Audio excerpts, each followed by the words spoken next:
Assalamualaikum warahmatullahi wabarakatuh.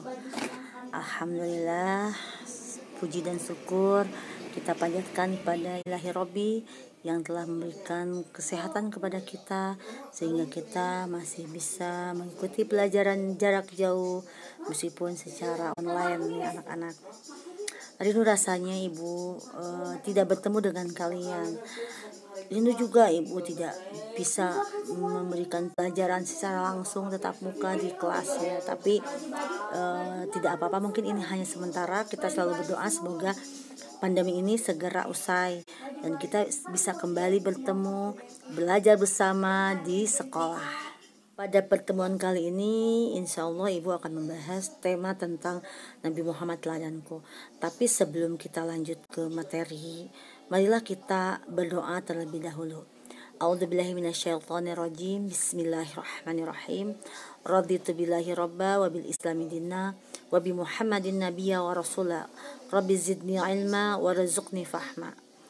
Allahumma faqihni fid din wa 'allimni ta'wil. Amin ya Allah. Sekalian, sesuai dengan yang tadi Ibu sampaikan, tema kali ini adalah tentang Nabi Muhammad teladanku. Nabi Muhammad merupakan suri tauladan bagi kita semua. Beliau memiliki sifat terpuji, salah satunya adalah jujur. Nabi Muhammad dari kecil hingga dewasa dikenal sebagai orang yang jujur. Ketika menjadi pedagang beliau jujur, ketika menjadi seorang pemimpin pun beliau memiliki sifat yang jujur. Dari kejujurannya itu Nabi Muhammad diberi gelar Al-Amin yang artinya dapat dipercaya. Rasulullah Shallallahu Alaihi Wasallam menyuruh kita untuk bersikap jujur, baik itu dalam ucapan maupun dalam perbuatan, dimanapun dan kapanpun, kepada orang lain maupun kepada diri kita sendiri, bahkan kepada Allah. Kita harus berbuat jujur, bersikap jujur. Jujur secara perbuatan, misalkan gini nih, kita menemukan uang di sekolah atau di kelas gitu ya, pas jam istirahat, di mana di kelas itu tidak ada siapa-siapa, semua pada bermain atau sedang jajan gitu ya. Pas kita nemuin uang, lah ini uang siapa gitu ya, tapi gak ada siapa-siapa. Nah, sikap yang jujur, dia akan merasa bahwa ini bukan milikku gitu. Berarti kalau bukan milikku, aku tidak boleh mengambil.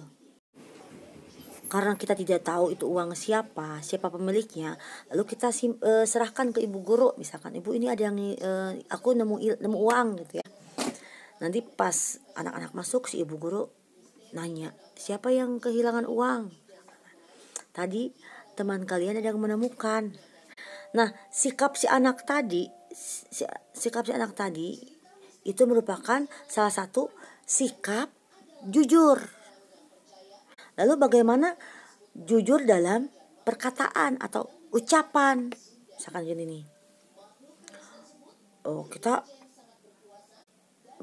terus tadi ditanya ibu gurunya, siapa coba yang merasa kehilangan uang? Terus salah satu temannya gini, aku bu, aku hilang uang bu, 5.000 bu, misalkan. Padahal dia tidak hilang, tapi dia menginginkan uang itu. Dia akhirnya Jadi anak-anakku sekalian, sikap jujur itu harus selalu kita terapkan dalam kehidupan sehari-hari. Karena dengan kejujuran kita dapat dipercaya oleh orang lain. Apa sih keuntungannya? Selain dipercaya oleh orang lain, kita disayang oleh Allah, disukai oleh teman, disayang oleh guru, oleh orang tua gitu ya. Kita juga akan menjadi orang yang berbahagia, karena kebohongan yang kita lakukan itu akan membuat kita tidak bahagia. Sekali kita berbohong, maka kita akan terus berbohong. Mulai sekarang kita harus berusaha untuk bersikap jujur. Dengan kita bersikap jujur, artinya kita sudah meneladani sikap Nabi Muhammad SAW. Kenapa kita harus jujur? Karena orang yang tidak jujur, dia akan tidak dipercaya oleh orang. Orang yang tidak jujur juga tidak disukai oleh Allah, tidak disukai oleh orang-orang, tidak disukai oleh teman-teman, tidak disukai oleh guru.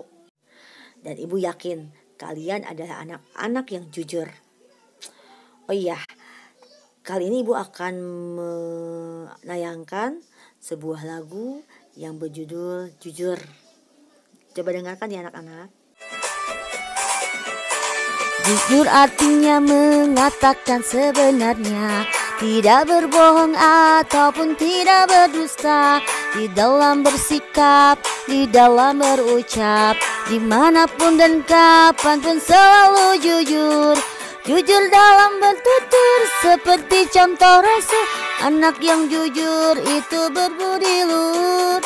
Bohong itu berdosa, tak akan dipercaya, anak pembohong tak akan masuk surga.